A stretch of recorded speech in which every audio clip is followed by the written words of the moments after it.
আসসালামু আলাইকুম friends, welcome back to easy computer. অনেক মানুষ কম্পিউটার ব্যবহার করেন বছরের পর বছর, কিন্তু সঠিকভাবে কম্পিউটার অন, শাটডাউন এবং মেইনটেইন করার নিয়ম জানেন না। আজকের ভিডিওতে আমরা শিখব এমন কিছু বিষয় যেগুলো জানলে কম্পিউটার স্লো হবে না, উইন্ডোজ ড্যামেজ হওয়ার সম্ভাবনা কমবে এবং হার্ডওয়্যারের লাইফ স্প্যান বাড়বে। এই ভিডিওটা বিগিনার থেকে ইন্টারমিডিয়েট সবার জন্য গুরুত্বপূর্ণ।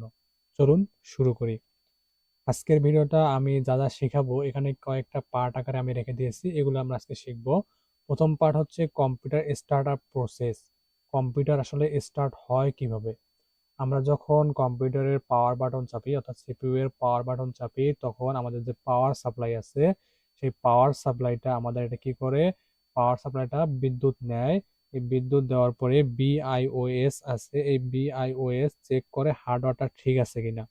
হার্ডওয়্যার ঠিক থাকলে তারপর কি করে, এটা উইন্ডোজটা লোড হয়। এই সময় কি করা যাবে না, এই সময় পাওয়ার বাটন বারবার চাপা যাবে না। পাওয়ার বাটন বারবার চাপলে স্টার্ট আপ প্রসেস ডিস্টার্ব হয় এবং উইন্ডোজ ফাইল ড্যামেজ হতে পারে। এরপর আমি যদি পার্ট টু দেখি, পার্ট টু হচ্ছে আমরা কম্পিউটারটা আসলে প্রপারভাবে অন করব কিভাবে। এর জন্য আমরা কি করব, এর জন্য আমরা হচ্ছে প্রথমে আমাদের যে বৈদ্যুতিক সংযোগগুলো আছে, এই বৈদ্যুতিক সংযোগগুলো ঠিক আছে কিনা, ঠিকঠাকভাবে লাগানো আছে কিনা, এটা আগে চেক করে নেব। তারপর আমাদের যদি ইউপিএস থাকে, তাহলে আমরা ইউপিএসটা অন করব। ইউপিএস অন করার পর আমাদের যে সিপিইউ আছে, এই সিপিইউ এর এখানে যে বড় পাওয়ার বাটনটা দেখা যাচ্ছে, এই বড় বাটনটার নাম হচ্ছে পাওয়ার বাটন। আর নিচে আরেকটা ছোট বাটন দেখা যাচ্ছে, এটার নাম হচ্ছে রিস্টার্ট বাটন, আমরা এটা আগে জেনেছিলাম। এই পাওয়ার বাটনে আমরা ক্লিক করব।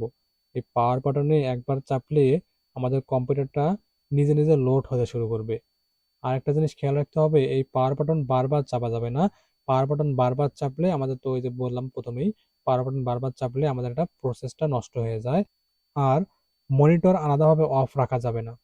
আমাদের কম্পিউটারটা ওয়ান হলো, ওয়ান হওয়ার পর আমরা যখন আবার কম্পিউটারটা অফ করব, সেটা কিভাবে করব, তার জন্য আমরা কি করব, আমরা একদম নিচে চলে আসবো। এখানে একদম নিচে আমরা যদি দেখি, এখানে স্টার্ট লেখা আছে, একদম এই নিচে, এখানে নিচে আসলে আমরা স্টার্ট লেখা দেখতে পারবো। এই স্টার্টে যদি আমরা ক্লিক করি, তাহলে আমরা এখানে পাওয়ার অপশন পাবো। এই পাওয়ার অপশনে ক্লিক করলে আমাদের এখানে শাটডাউন লেখা আছে। এই শাটডাউনের কাজ কি, এই শাটডাউনের কাজ হচ্ছে আমাদের কম্পিউটারটা সম্পূর্ণ বন্ধ করে দেওয়া। এখানে তিনটা অপশন দেখতে পাচ্তেছি, একটা হচ্ছে শাটডাউন, একটা রিস্টার্ট, আর আমার এখানে লক দেখাচ্ছে। এখানে আপনার থাকবে হচ্ছে স্লিপ।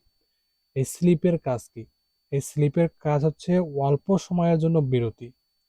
এই স্লিপের কাজ হচ্ছে আপনার কম্পিউটারের কাজ শেষ হয়নি এখনো, কাজ আরো বাকি আছে, কিন্তু আপনি চাচ্ছেন আপনি একটু বাইরে থেকে ঘুরে আসবেন 5 মিনিট অথবা 10 মিনিট অথবা 20 মিনিট। এই সময় আপনি ঘুরে আসবেন, বাইরে থেকে ঘুরে আসবেন, আপনি কি করবেন, আপনি স্লিপ মোডটা অন করে রাখবেন।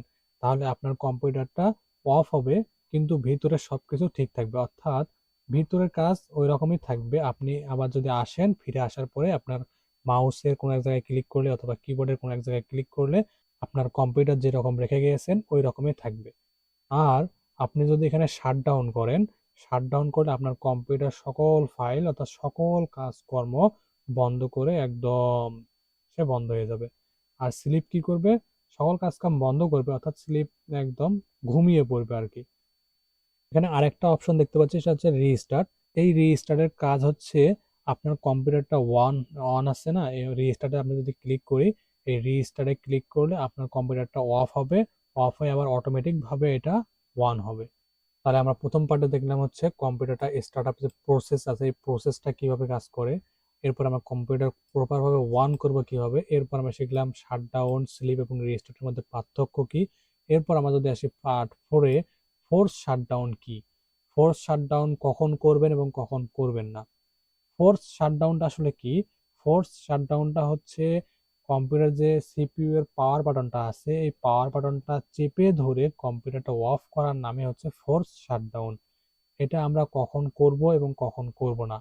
আমরা এটা শুধুমাত্র তখনই করব যখন আমাদের কম্পিউটারটা পুরোপুরি হ্যাং হয়ে যাবে, আমাদের কোনো কাজে আর করতেছে না, একদম হ্যাং হয়ে গিয়েছে, তখন আমরা ফোর্স শাটডাউন অপশনটা ব্যবহার করব। অর্থাৎ সিপিইউ এর পাওয়ার বাটন চেপে ধরে আমরা কম্পিউটার অফ করব, তাছাড়া করব না।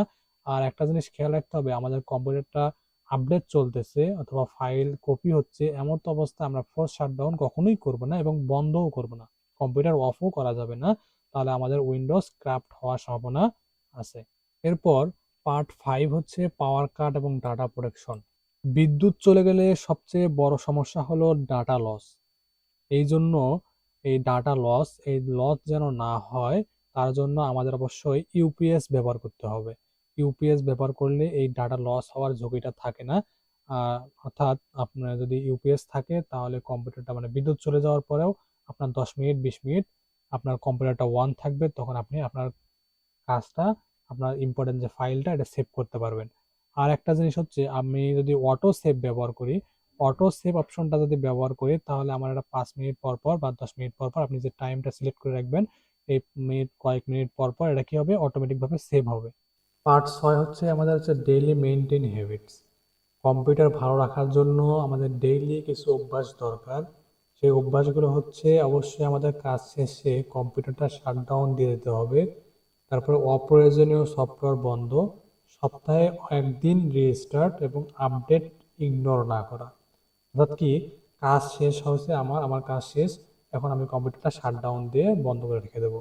তারপরে আমার কিছু অপ্রয়োজনীয় যে সফটওয়্যারগুলো আমার চালু থাকে এই অপ্রয়োজনীয় সফটওয়্যারগুলো আমি অফ করে দেবো। আমাদের এখানে দেখেন অনেক কটা সফটওয়্যার চালু আছে, ওয়ান আছে, এই যে দেখা যাচ্ছে এখানে অনেক কটা সফটওয়্যার ওয়ান আছে। আমার যে সফটওয়্যারটা এখন প্রয়োজন নেই সেই সফটওয়্যারটা আমি এখান থেকে অফ করে দেবো। তারপরে হচ্ছে সপ্তাহে একদিন, সপ্তাহে অন্তত একদিন রেজিস্টার দিতে হবে। সপ্তাহে একদিন মানে রেজিস্টার দিলে হয় কি, রেজিস্টার দিলে হয় আমাদের কম্পিউটারটা একটু স্মুথ হয়ে যায়। আমার প্রতিদিন বা সপ্তাহে একদিন, প্রতিদিন দিতে পারলে ভালো, সপ্তাহে অন্তত একদিন আপনি কম্পিউটারটা রেজিস্টার দেন। রেজিস্টার দিলে হবে কি, আপনার কম্পিউটারটা স্মুথ হয়ে যাবে। তারপর হচ্ছে আপডেট ইগনোর না করা। অবশ্যই যখন আপনার কম্পিউটারটা আপডেট চাইবে তখন আপডেট দিয়ে দেবেন সাথে সাথে, আপডেট ইগনোর করবেন না। আপডেট ইগনোর করলে আপনার কম্পিউটারে ভাইরাস ঢুকতে পারবে, অনেক কিছু ঢুকতে পারে, এই জন্য আপডেট কখনোই ইগনোর করবেন না। তো এই ছিল আজকের ভিডিওটি ভালো লাগলে লাইক দিন, চ্যানেলটি সাবস্ক্রাইব করুন। এর পরের ভিডিওতে আমরা দেখব কিবোর্ডের শর্টকাট, কিবোর্ডের অ্যাডভান্স কিছু শর্টকাট এবং যা জানলে অফিস, তারপরে ফ্রিল্যান্সিং এবং আরও অন্য অন্য যে সেক্টরগুলো আছে যেগুলোতে কাজ করা আরও সহজ হয়ে যাবে। তো ভালো থাকুন সবাই, আল্লাহ হাফেজ।